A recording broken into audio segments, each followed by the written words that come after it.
Si no tienes hoja todavía, puedes levantar la mano y Jorge te hará llegar, o algunos que tienen, perfecto.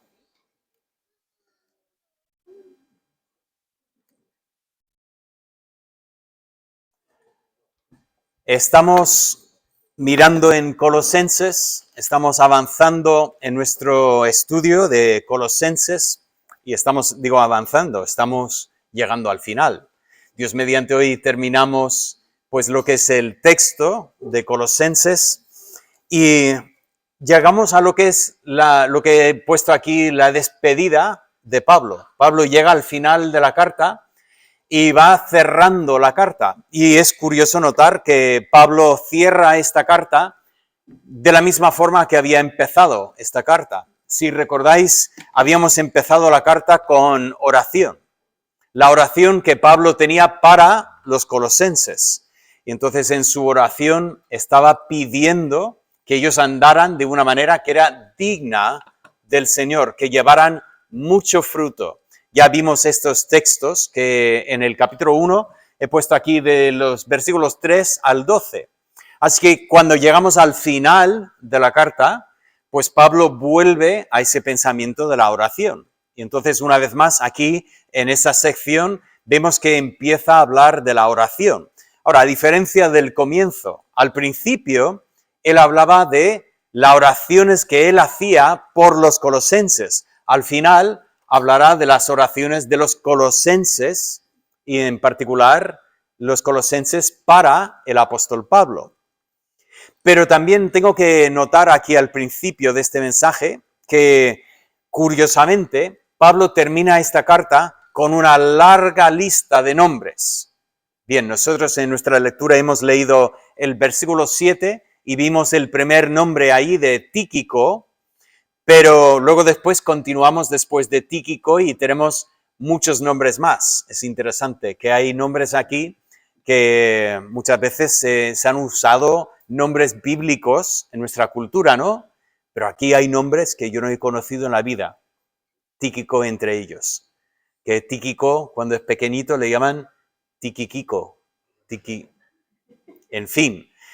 Nombres curiosos. Y cuando leemos una cosa así, a veces tenemos la tendencia de correr, de pasar toda esa sección, pero quiero comentar en esta mañana un poco sobre estos nombres. Así que, bueno, he puesto aquí, son 10 personajes, aunque Lucas y Demas están juntitos, y así me venía mejor para la pantalla, que cabían mejor aquí. Comento, el primer nombre que encontramos aquí es Tíquico. ¿Quién es Tíquico? Pues Tíquico es el que trae la carta y entrega la carta en Colosa, en la iglesia de Colosa. Recordamos que, aunque igual sí que tenían un sistema de correo en el Imperio Romano, Pablo no iba a poner un sello en esta carta y enviarla por correo ordinario. Entonces, él envía a un hermano desde Roma, porque una vez más, Pablo está en la cárcel en Roma, y Tíquico es el que lleva la carta y entrega la carta a los colosenses. Juntamente con Tíquico hay uno más, Onésimo. ¿Nos suena este nombre? ¿Por qué nos suena el nombre Onésimo? Pues es el personaje principal del libro de Filemón. Si recordáis, Filemón es una carta que Pablo escribe y manda junto con Colosenses. Pero esa carta no va dirigida directamente a toda la iglesia, sino a Filemón en particular, porque según vamos entendiendo, Onésimo había conocido a Pablo en Roma. Onésimo que se había escapado como esclavo de Filemón y había llegado a conocer al Señor en Roma, y ahora Pablo lo envía otra vez más a Filemón con instrucción para perdonarlo. Y como comentamos la semana pasada, el perdón es muy bonito, pero el perdón no siempre salda todas las deudas. Y qué interesante que juntamente con esa petición para perdonar a Onésimo, viene la oferta de Pablo que dice: si en algo te ha defraudado, yo lo pagaré. Está a mi cuenta. Y eso es importante recordar, que el perdón es gratis, pero el perdón requiere después una restauración de la relación. Hay que volver a construir la confianza con la persona. Y así sabemos un poco con Onésimo que él viene juntamente con Tíquico trayendo esta carta, pero Pablo ahora lo presenta como un hermano, que es muy bonito, ese pensamiento de que este esclavo que en un momento no había sido útil para Filemón, ahora ha conocido al Señor y vuelve para servir a Filemón y para ser provechoso para él, como vemos en Filemón. Continuando, el tercer personaje que vemos es Aristarco. Aristarco lo presenta como un prisionero juntamente con Pablo. Qué bonito saber que Pablo está en la cárcel, pero no está decaído, deprimido, está compartiendo el Evangelio y Aristarco, no tenemos ni idea de lo que había hecho, que le había llevado a estar en la cárcel en Roma, pero ha conocido al Señor. Y creo que si pudiéramos entrevistar a Aristarco, diríamos, ¿qué es lo mejor que te ha pasado en la vida? Dice, caer en la cárcel en Roma, porque así es como conocí al Señor. Qué bonito este pensamiento. Después de Aristarco, vemos un personaje que ya conocemos. Se llama Marcos. También tiene otro nombre. Su nombre es Juan. Juan Marcos. Este es el que escribe el segundo evangelio que tenemos en nuestra Biblia. Este es este Marcos que nosotros conocemos. Y Pablo manda saludos desde Roma para Colosa, precisamente de Marcos, que lo presenta como el sobrino de Bernabé. Tengo que insertar este pensamiento aquí. Pablo y Marcos no siempre habían tenido una buena relación. En el primer viaje misionero, justo cuando habían pasado de Chipre a lo que hoy en día es Turquía, Juan Marcos, por un motivo que no nos ha explicado la palabra, decidió que tenía que volver. Él tuvo que volver a Jerusalén. Y Bernabé, siendo su tío, parece que lo aceptaba bien, pero Pablo decía, este nos ha abandonado. Este se había comprometido con nosotros para ir y estar con nosotros en la obra, y a medio camino desapareció, se fue. Y cuando van a hacer el segundo viaje misionero, Bernabé dice, perfecto, llamaré a Marcos para que venga. Y Pablo dice, no, a Marcos no. Este viaje no nos vamos a llevar a Marcos porque nos abandonó en el primer viaje. Ahora, ya han pasado el segundo viaje, el tercer viaje, Pablo ha ido a Jerusalén, Pablo ha sido arrestado y es llevado a Roma y al final está en Roma. ¿Y quién está a su lado? Juan Marcos.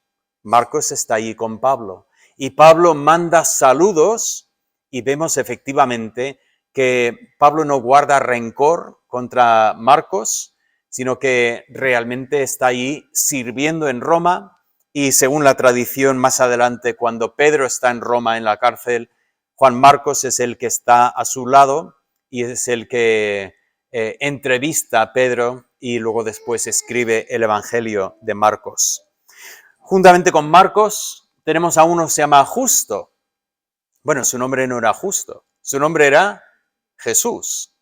Ahora, para nosotros en esta cultura no es extraño que una persona tenga el nombre Jesús, que en la iglesia no tenemos a ninguno, pero hay muchos, todos conocemos seguramente algún Jesús. Pero es curioso notar que en la iglesia primitiva ya los hermanos empiezan a tratar ese nombre como algo especial. Y este se llama Jesús, que por cierto, recordad que el nombre Jesús es el nombre Josué. Nosotros tenemos dos formas distintas, ¿no? Pero Josué es realmente el nombre Jesús. Significa Yahvé salva, Jehová salva.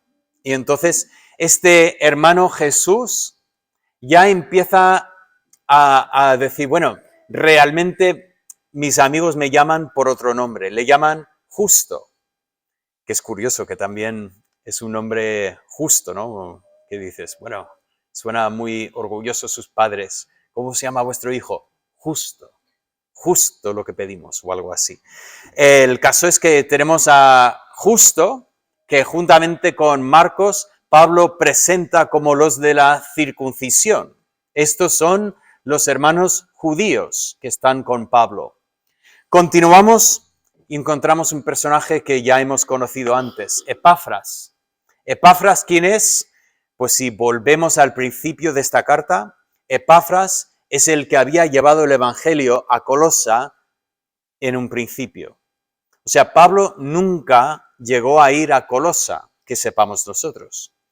Pero Epafras, quizás habiendo escuchado el Evangelio en Éfeso, lleva el Evangelio a su pueblo natal, que es Colosa, y predica el Evangelio y nace una iglesia en Colosa. Esto es algo precioso para Pablo.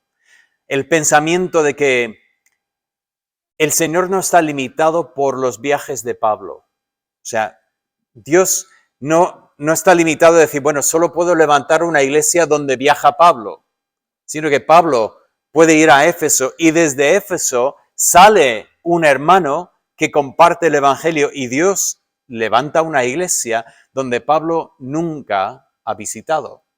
Así que tenemos a Epafras que desde el principio de la carta les habla de Epafras como tiene tanta preocupación por ellos, está orando siempre por ellos y aquí al final de la carta también lo presenta como uno que está orando con fervor por los hermanos en Colosa.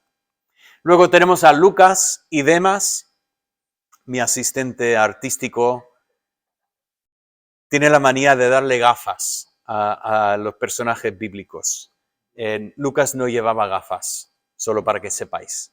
Pero aquí encontramos a Lucas presentado como el amado médico. Hemos escuchado esto siempre, ¿no? Que Lucas era médico y aquí lo presenta como tal y manda saludos a la iglesia. Creemos que justo en este momento Lucas habrá escrito ya el Evangelio de Lucas, y estará trabajando en el libro de los Hechos en este momento. Os recuerdo, Hechos termina con Pablo saliendo de la cárcel en Roma, que por lo tanto lo podemos situar perfectamente. Es el año 61 después de Cristo. Así que manda saludos, seguramente la iglesia ya conocía a Lucas porque habían recibido su carta, que es el Evangelio de Lucas. Demas, conocemos este nombre, pero no por motivos buenos, ¿no? Más adelante, cuando Pablo escribe su carta a Timoteo, va a decir, todos me han abandonado, estoy solo en Roma. Dice, Demas me ha abandonado amando más este siglo presente. Esta triste historia de un compañero de Pablo que viajaba con él, que ministraba con él, y sin embargo llegó el momento de su vida en que sus amores le llevaron a buscar otra cosa y no sencillamente lo que es el Evangelio.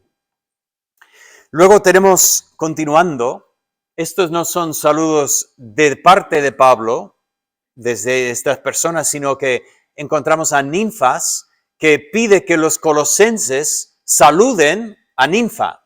¿Quién era Ninfa?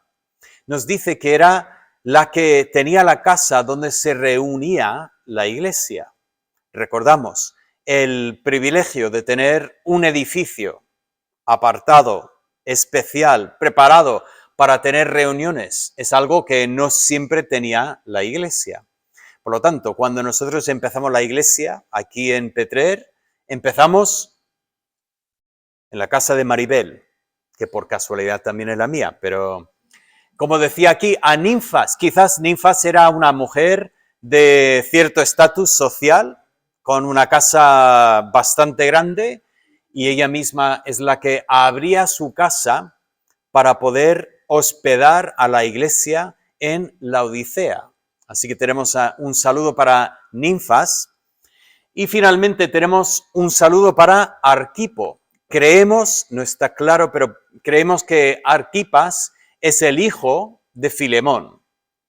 Y entonces Arquipo sería el pastor de la iglesia que está en Colosa. Así que esta es la lista de nombres. Ahora, interesante, hay en casi todo lo que es Colosenses, hay paralelos con Efesios. O sea, todo lo que leemos en Colosenses, prácticamente todo se puede volver a encontrar casi el mismo lenguaje en Efesios. ¿Por qué es? ¿Por qué hay dos libros tan parecidos o dos cartas tan parecidas? Y la respuesta es porque fueron escritas a la misma vez. O sea, Pablo escribe a los Efesios y escribe a los Colosenses desde la cárcel en el mismo contexto, y Pablo repite muchos temas en las dos cartas. Pero estas dos cartas son muy distintas. Primeramente, Efesios es más largo que lo que es Colosenses. Y si recordáis, la semana pasada comenté que en esa sección última, Pablo como entra en tipo de lenguaje telegráfico, como que son frases muy cortas y una tras otra, que parece ser que quizás cuando Pablo da instrucciones y dice, vale, cuando habéis leído esta carta, haced que se lea también en la Odisea. O sea, esas cartas, aunque era la carta para los colosenses también, esa carta está dirigida a los laodicenses y a los petrelenses y a los eldenses y a todos los demás enses que encontramos por aquí. Perdón, noveldenses. Pues esa carta es una carta para todos. Por lo tanto, es interesante este pensamiento que luego dice, y también la de la Odisea, que se lea también a vosotros.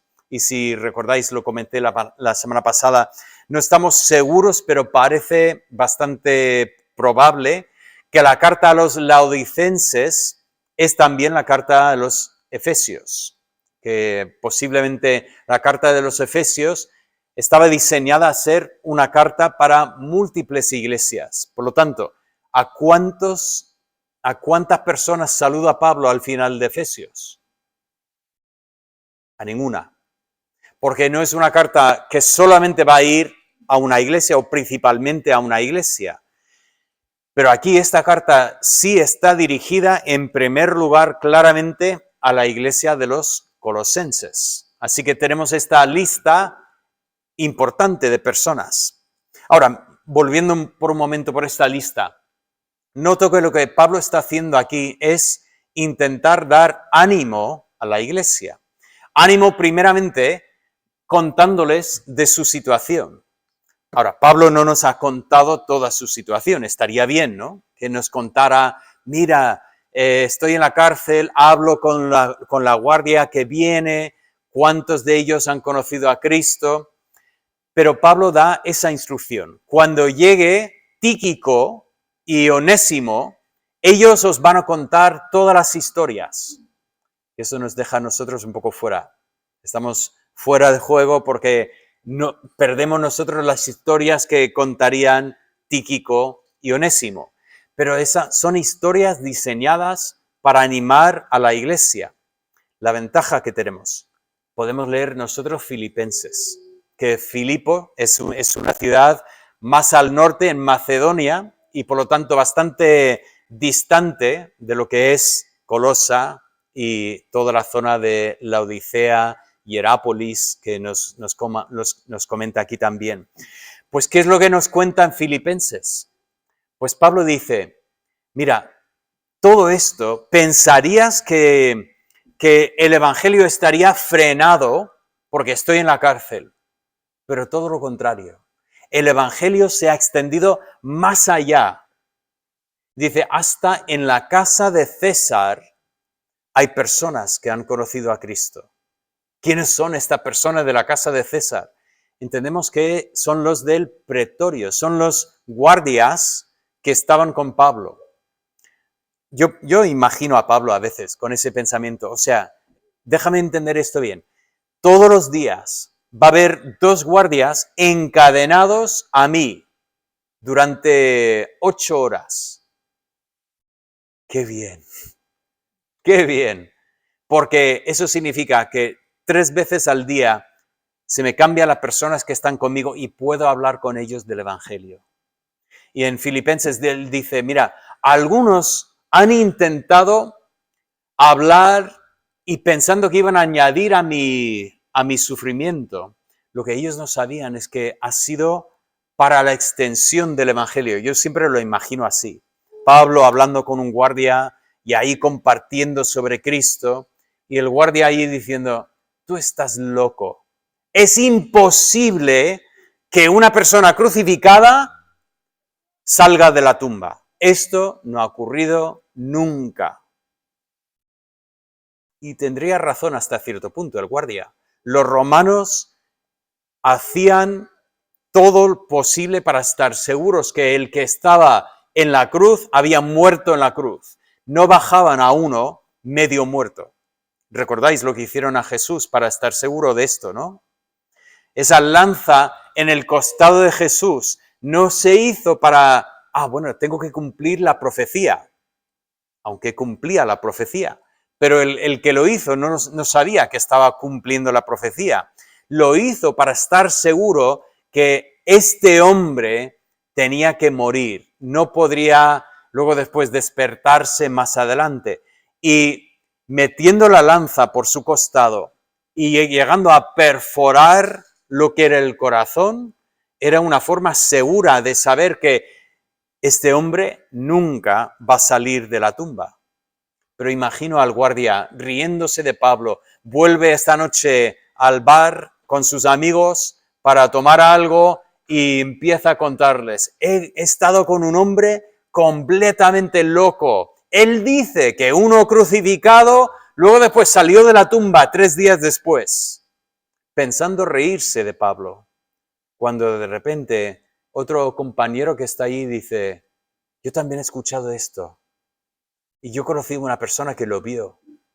Y eso, a mí, yo no sé en cuanto a eso. Y solo puedo imaginar cómo sería un día o 2 después que le toca a estar con Pablo. Y nada más, al estar encadenado a Pablo y cerrar la puerta y dice, cuéntame de este Jesús, yo quiero saber más. Y Pablo dice, qué bien. Los que incluso querían hacer daño han compartido y el mensaje de Cristo se está extendiendo por toda Roma. Hay ánimo en saber lo que estaba pasando con Pablo. Número 2, ánimo por medio de la oración. Vemos que Epafras está orando por ellos y Pablo comparte con los colosenses. Él no deja de orar por vosotros. Él ora con fervor, con celos. Él está constantemente orando por vosotros. Que sepáis que el que compartió el Evangelio con vosotros, aunque esté muy lejos, no se ha olvidado de vosotros. Él está constantemente en oración por vosotros. Y finalmente veo ánimo por medio del ministerio local. Que lo que estaba pasando en Colosa también estaba pasando en Laodicea, también en Hierápolis. Son 3